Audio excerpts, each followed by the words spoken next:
Damn it. ఏంటిట కుండబద్దలు కొడతా అత్త. నమస్కారం, కుండబద్దల ప్రేక్షకులకు స్వాగతం. నేను మీ కాటా సుబ్బారావుని. ఈ వీడియోలో మనం మాట్లాడుకోబోయే అంశం కేసీఆర్ జగన్ల బంధంలో ఆట వస్తువుగా మారిన ప్రత్యేక హోదా. నిన్న తెలంగాణ ముఖ్యమంత్రి కేసీఆర్ ఎన్నికల ప్రచారం కొద్ది గంటల్లో ముగుస్తుందనగా ఆంధ్రప్రదేశ్కు ప్రత్యేక హోదాకు తాము సహకరిస్తామని చెప్పి ఒక ప్రకటన చేశాడు. ఇది ఇప్పటి వరకు అనేక రకాల అనుమానాలకు దారితీసిన సందర్భంలో జగన్మోహన్ రెడ్డి కేసీఆర్తో కలిసి నేను ప్రత్యేక హోదా సాధిస్తానని చెప్పి ఆంధ్రప్రదేశ్ ఎన్నికల ప్రచారంలో చెప్పుకుంటున్న సందర్భంలో ఇటు తెలుగుదేశం పార్టీ నుంచి కానీ అటు జనసేన పార్టీ నుంచి కానీ అతనిపై అనేక రకాల ప్రశ్నలు సంధిస్తున్న సమయంలో ప్రత్యేక హోదాకు కేసీఆర్ ఎందుకు సహకరిస్తాడు, గతంలో కేసీఆర్ ఈ హోదా విషయంలో ఎలా ప్రవర్తించాడు అని చెప్పి అనేక సంఘటనలను ఉదాహరణలుగా చూపించి కేసీఆర్ని నమ్మడానికి వీల్లేదని ప్రశ్నిస్తూ ఉన్న సందర్భంలో జగన్మోహన్ రెడ్డి సమాధానం చెప్పుకోలేక ఉక్కిరి బిక్కురవుతూ ఉన్న సందర్భంగా చూసి మరి కొద్ది గంటల్లో ప్రచారం ముగుస్తుందనగా కేసీఆర్ కేవలం జగన్మోహన్ రెడ్డికి మద్దతుగానో జగన్మోహన్ రెడ్డికి కొంచెం వెసులుబాటు కల్పించడానికో అన్నట్టుగా ఆంధ్రప్రదేశ్కు ప్రత్యేక హోదాకు మేము మద్దతు ఇస్తామని చెప్పి నిన్న తెలంగాణలో ఒక ఎన్నికల సభలో ప్రకటించాడు. అంతేనా, అక్కడితో ఆగలేదు. అనేక అంశాలు ఆంధ్రప్రదేశ్ సంబంధించి అతను అక్కడ ప్రస్తావించాడు కూడా. ముఖ్యంగా పోలవరంపై ఇన్ని కేసులు వేసి కొత్తగా కూడా ఇప్పుడు మళ్ళీ కేసులు వేసి కృష్ణానది నీళ్ళకు కూడా అనేక రకాల అభ్యంతరాలు పెట్టినటువంటి తెలంగాణ ముఖ్యమంత్రి తాము పోలవరానికి అడ్డం కాదని మమ్మల్ని ముంచటం ఒక్కటే మేము అడుగుతున్నామని చెప్పి అతను కొత్త రాగం ఒకటి మొదలుపెట్టి అలాగే ఆంధ్రప్రదేశ్కి సంబంధించి మేము స్నేహహస్తం చాస్తున్నాము, చంద్రబాబే సహకరించట్లేదని చెప్పి తిరిగి ఆంధ్రప్రదేశ్ మీదే కొన్ని ఆరోపణలు చేశాడు. అయితే ఇప్పుడు దీన్ని ప్రజలెవరూ నమ్మలేని పరిస్థితుల్లో చిట్ట చివరి క్షణంలో అతను ఆ ప్రకటన చేశాడు. ఎందుకంటే అతని గతం మనం మర్చిపోలేనిది. మరి సమీప గతంలోనే అతను ఆంధ్రప్రదేశ్కి వ్యతిరేకంగా, హోదాకు వ్యతిరేకంగా, ఆంధ్రప్రదేశ్ ప్రయోజనాలకు వ్యతిరేకంగా అనేక సందర్భాల్లో ప్రవర్తించిన తీరు స్పష్టంగా మనం ఇంకా మర్చిపోలేదు. ముఖ్యంగా ఆంధ్రప్రదేశ్కి ప్రత్యేక హోదా ఇస్తే మా తెలంగాణలో ఉన్న పరిశ్రమలన్నీ ఆంధ్రప్రదేశ్కు తరలి వెళతాయి, మా పరిస్థితి ఏమిటి, కాబట్టి మాకు కూడా ప్రత్యేక హోదా ఇవ్వాల్సిందే అని చెప్పి మనకి పోటీ పెట్టిన సందర్భం కూడా ఉంది. అయితే మాకు కూడా కావాలని అడగడంలో ఆంధ్రప్రదేశ్ ప్రజలు ఎవరూ అతన్ని తప్పు పట్టడం లేదు. కానీ ముఖ్యంగా హోదా విషయమై ఆంధ్రప్రదేశ్ ప్రజలు పోరాడుతున్న దానికి వాళ్ళు ఏ సందర్భంలోనూ మద్దతు ఇవ్వకపోగా పార్లమెంట్లో ప్రస్తావనకు వచ్చిన ప్రతిసారి అక్కడ మన ఎంపీలు ప్రసంగిస్తున్న ప్రసంగంలో ఏదో ఒక మాటను పట్టుకొని తుంటరితనంగా తగాదాకు దిగి దాన్ని సభలో చర్చని రచ్చజేసిన సందర్భాలు మనం అనేక సార్లు చూసాం. ఈ రచ్చలో ముఖ్యంగా కవిత, మరి మరొక ఎంపీ బి వినోద్ కుమార్ సైతం పాల్గొన్న విషయం మనకు తెలుసు. ఇంతేకాకుండా మరి ప్రత్యేక హోదా కోసం ఆంధ్రప్రదేశ్ ఎంపీలు ముక్తకంఠంతో పోరాడుతుండగా మరి ఉత్తరప్రదేశ్లో కానీ ఇతర రాష్ట్రాల్లో కానీ ఉన్న అనేక ప్రతిపక్ష పార్టీలు మరి ఆంధ్రప్రదేశ్కి మద్దతు పలికిన సందర్భంలో కేవలం ఒక్క టీఆర్ఎస్ మాత్రమే, కేసీఆర్కి సంబంధించిన పార్టీ మాత్రమే దీనికి మద్దతు ఇవ్వకుండా పైగా ఈ విషయంపై ఆంధ్రప్రదేశ్ ఎంపీలు అవిశ్వాస తీర్మానాన్ని ప్రతిపాదించినప్పుడు దాన్ని చర్చకు రానియకుండా చేయడంలో అన్నాడీఎంకేతో పాటు టీఆర్ఎస్ కూడా మరి అధికార భారతీయ జనతా పార్టీకి సహకరించి ప్రతినిత్యం పోడియం స్పీకర్ చుట్టుముట్టి మరి అల్లరి చేయటం, ఆ అల్లరి చేసిన అంశం కూడా మరి ఈ అవిశ్వాస తీర్మానానికి ముందు కానీ ఆ తర్వాత కానీ వాళ్ళు ఈ విషయం ఎక్కడ ఒక్క మాట కూడా మాట్లాడలేదు. ఇంతకీ వాళ్ళు అల్లరి చేయడానికి ఎంచుకున్న అంశం ఏమిటి? రిజర్వేషన్లని కేంద్రం పరిధిలో నుంచి రాష్ట్రం పరిధిలోకి తీసుకురావాలి. ఇది అన్ని పార్టీలు, అన్ని రాష్ట్రాలు మరి రెండు సభల్లోనూ పాస్ కావాల్సిన బిల్లు, రాజ్యాంగ సవరణ ద్వారా చేయవలసిన బిల్లు కేవలం మరి తెలంగాణకు సంబంధించిన 10 మంది ఎంపీలు పోడియంను చుట్టుముట్టినంత మాత్రాన జరిగే పని కాదు. ఒకవేళ అలాగే అనుకున్నప్పటికి కూడా మరి దీనికి ముందు కానీ ఆ తర్వాత కానీ వాళ్ళు ఈ అంశంపై ఒక్క ముక్క కూడా ఎక్కడా మాట్లాడిన సందర్భం లేదు. కేవలం ఆంధ్రప్రదేశ్ ప్రజల యొక్క మరి ప్రయోజనాలకు అడ్డుపట్టడం కోసం మాత్రమే ఈ పని చేసినట్టుగా ఆ రోజున స్పష్టమైపోయింది.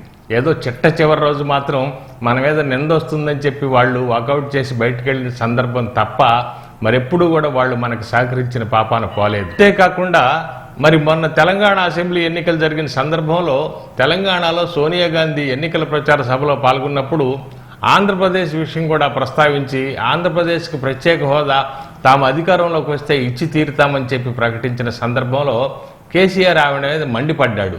తెలంగాణ గడ్డపై నుంచి ఆంధ్రాకి హోదా ఎలా ప్రకటిస్తారు, మీరు ఎందుకు ప్రకటిస్తారు, ఇక్కడ అసలు మీరు మాట్లాడాల్సిన అవసరం ఏముందని చెప్పి మండిపడ్డాడు. ఆయన ఆ సందర్భంలో మరి సంతోషం వ్యక్తం చేసి ఉన్నా లేక చాలా మంచి పని చేశారు సోనియా గాంధీ గారు, మాకు కూడా ఇవ్వండి అని అడిగినా కూడా ఎవరు తప్పు పట్టేవాళ్ళు కాదు. కానీ ఆయన మండిపడిన విధానం చూస్తే ఆంధ్రప్రదేశ్కి ప్రత్యేక హోదా రావడం ఆయనకి ఇష్టం లేదనేది స్పష్టం అవుతా ఉంది. ప్రత్యేక హోదా వచ్చినందువలన మరి తెలంగాణ రాష్ట్రం ఒట్టిపోతుందని ఆయన చెప్తున్న ఒక వంక ఒట్టి సాకు మాత్రమే. ఇప్పటికే స్థిరపడిపోయిన పరిశ్రమలు ఎవరు కూడా ఇప్పుడు ప్రత్యేకంగా రాయితీలు కోరుకునే పరిస్థితులు ఏమి లేరు. కొత్తగా స్థాపించే పరిశ్రమల వాళ్ళు మాత్రమే ఆరంభంలో మరి అవి అందుకునేంత వరకు కొన్ని రాయితీలను కోరుకోవడం సహజం. అట్లాగే ఇప్పుడు ఇక్కడ జగన్మోహన్ రెడ్డి కూడా మరి తెలంగాణ ఎంపీలతో కలిసి మనం 42 మంది ఎంపీలను డిమాండ్ చేస్తే హోదా వస్తుందని చెప్తున్న సందర్భం కూడా ఇప్పటికే ఉత్తదని తేలిపోయింది. ఇదే వాదన కేసీఆర్ కూడా చేస్తున్నాడు. జగన్తో కలిసి తెలంగాణ ఆంధ్రాలో మేము 35-36 ఎంపీ సీట్లు సాధిస్తాం, ఆ విధంగా మేము మా ప్రయోజనాలు సమకూర్చుకుంటామని చెప్పి. అయితే ఇంతకీ మరి 35-36 మంది ఎంపీలతో ఆయన చెప్పినట్టు కానీ లేకపోతే జగన్ చెప్పినట్టు 42 మంది ఎంపీలతో కానీ మరి ప్రత్యేక హోదా వస్తుందా అంటే మరి ఇప్పటికే 100కు పైగా ఎంపీలు డిమాండ్ చేసి మరి ఆంధ్రప్రదేశ్ సపోర్ట్ చేసి అనేక అఖిల పక్షాల వాళ్ళంతా కూడా చేసిన సందర్భంలో కూడా మరి భారతీయ జనతా పార్టీ నిరాకరించింది. మరి మరొక జాతీయ పార్టీ అయినటువంటి కాంగ్రెస్ పార్టీ మేము వస్తే తొలి సంతకం ప్రత్యేక హోదా పైనే అని చెప్పి స్పష్టంగా నెత్తినోరు బాదుకుని ఒక పక్క రాహుల్ గాంధీ సోనియా గాంధీ చెప్తున్నప్పటికి కూడా అటు కేసీఆర్ కానీ ఇటు జగన్మోహన్ రెడ్డి కానీ కాంగ్రెస్ పార్టీని మేము నమ్మం అని చెప్పి కాంగ్రెస్ పార్టీని శత్రువుగా చూస్తున్న సందర్భం. మరి ఇస్తానంటున్న వాడిని శత్రువుగా చూస్తున్నారు, ఇవ్వనంటున్న వాడితో లోపాయకారి మరి స్నేహం చేస్తూ ఉన్నారు. ఇటువంటి వ్యక్తులు మరి ఎవరి ద్వారా ఈ ప్రత్యేక హోదాని వీళ్ళు చెప్తున్న 42 మంది ఎంపీలతో తీసుకొస్తారో ఒక అర్థం కాని అంశం అయిపోగా ఇంతకీ ఆ ప్రత్యేక హోదా అనే మాటతో వీళ్ళు బంతి ఆట ఆడుకుంటున్నారు, అటు కేసీఆర్ కానీ ఇటు జగన్మోహన్ రెడ్డి కానీ. అంతేకాకుండా ముఖ్యంగా ఆంధ్రప్రదేశ్ ప్రయోజనాల విషయంలో చూసుకుంటే కేసీఆర్ ప్రవర్తన ఎలా ఉంది, దాన్ని బట్టి అతని హోదాకి మద్దతు ఇచ్చే అంశాన్ని నమ్మొచ్చా నమ్మలేదా అనేది ఆంధ్రప్రదేశ్ ప్రజలు స్పష్టం చేసుకోవచ్చు. మొన్నటికి మొన్న ముఖ్యంగా నాగార్జున సాగర్ శ్రీశైలం రిజర్వాయర్లు రెండు కూడా తెలంగాణ నిర్వహించుకునే విధంగా మాకు ఇవ్వాలని చెప్పి అతను డిమాండ్ చేశాడు ట్రిబ్యునల్ని. అంటే మరి నాగార్జున సాగర్ కానీ శ్రీశైలం కానీ తెలంగాణ నిర్వహణలోకి వెళ్తే చొక్క నీరు కిందకు వస్తుందా ఆంధ్రప్రదేశ్కి? రానే రాదు. ప్రతిరోజు పంచాయతీ తగాదా. మరి అంతేకాకుండా అసలు రాయలసీమ ప్రాంతాన్ని కృష్ణా పరివాహక ప్రాంతం నుంచి ఆయకట్టు నుంచి తొలగించాలనే ఒక డిమాండ్. మరి అది చేస్తే మరి హంద్రి నీవా, గాలేరు నగరి, పోతిరెడ్డిపాడు హెడ్ రెగ్యులేటర్, మరి ఇప్పుడు ముచ్చుమర్రి ఎత్తిపోతల, మరి ఇటువంటివన్నీ కూడా ఏమైపోతాయి. ఇంతేకాకుండా అతను తుంగభద్ర నుంచి వచ్చే కేసీ కెనాల్ నీళ్ల నుంచి కూడా వాటా అడుగుతూ ఉన్నాడు. మరి ఇన్ని పరిస్థితుల మధ్య రేపొద్దున రాయలసీమను ఎండగట్టుకుంటాడా? మరి అదే ప్రాంతం నుంచి వచ్చిన జగన్మోహన్ రెడ్డి ఈ విషయాలపై ఒక్క మాట కూడా మాట్లాడే కేసీఆర్ నొప్పించి మరి తెలంగాణ నుంచి ఆ 2 రిజర్వాయర్ల నుంచి మనకు కావాల్సిన నీటిని రప్పిస్తాను, మరి రాయలసీమలో ఉన్న ఈ నీటి పథకాలన్నీ పారేలా చేస్తానని చెప్పగలడా? ఈయన చెప్పడు, ఆయన చెప్పడు. కానీ వీళ్ళ అవసరానికి మాత్రం ఓ ప్రకటన ఇతని కోసం అతను కానీ అతని కోసం ఇతను కానీ చేస్తూ ఉన్న సందర్భంలో అసలు దీన్ని నమ్మేది ఎలా? ఎట్టి పరిస్థితుల్లోనూ నమ్మటానికి వీల్లేదు. ఇది కేవలం జగన్కి రాజకీయ ప్రయోజనం సాధించి పెట్టడానికి మాత్రమే చేసిన ప్రకటన.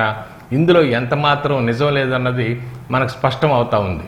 అంతేకాకుండా మరి ఆంధ్రప్రదేశ్కి దాదాపు 1,00,000 కోట్ల ఆస్తులు తెలంగాణ నుంచి రావాల్సి ఉంది.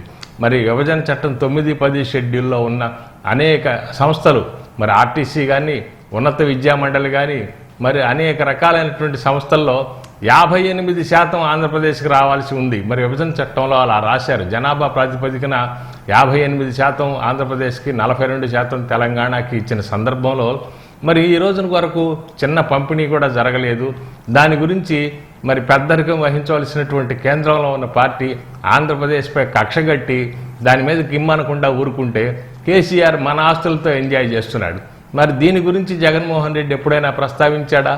మరి ఎప్పుడూ ప్రస్తావించలేదు. మరి దీని గురించి ప్రకటన చేయించగలడా? కేవలం హోదా గురించి మరి ఎన్నికలకు 1 రోజు ముందనగా కేవలం ఓట్ల కోసం ప్రకటన చేయించాడు తప్ప ఈ 1,00,000 కోట్ల ఆస్తుల గురించి కానీ, కృష్ణా నీటి గురించి కానీ, రాయలసీమ నీటి పథకాల గురించి కానీ, మరి పోతిరెడ్డిపాడు ముచ్చుమర్రి మూసేయాలన్న ప్రకటనల గురించి కానీ, మరి పోలవరంపై ఇప్పుడు కొత్తగా సుప్రీంకోర్టులో వేసిన కేసులు, మరి పక్క రాష్ట్రాలను రెచ్చగొట్టిన విధానం, వీటి మీద కానీ ఎటువంటి ప్రకటన చేయించలేదు. కేవలం ఎన్నికల సందర్భంలో ఎన్నికల ప్రయోజనం కోసం ఇక్కడ జనసేన అధ్యక్షుడు పవన్ కళ్యాణ్, తెలుగుదేశం అధ్యక్షుడు చంద్రబాబు మరి హోదా గురించి కేసీఆర్ చేత లెటర్ ఇప్పించగలడా, ప్రకటన చేయించగలడా అని డిమాండ్ చేస్తూ ఉన్న సందర్భంలో అతనికి ఊపిరాడక కేవలం అతను ఊపిరి తీసుకోవడానికి మాత్రమే కేసీఆర్ సహాయం కోరి మరి కేసీఆర్ ద్వారా ఈ ప్రకటన చేయించినట్టు కనపడతా ఉంది తప్ప ఆంధ్రప్రదేశ్ ప్రత్యేక హోదాకి కానీ లేక ఆంధ్రప్రదేశ్ ప్రయోజనాలకు కానీ ఎట్టి పరిస్థితుల్లో కేసీఆర్ మద్దతు ఇవ్వడు.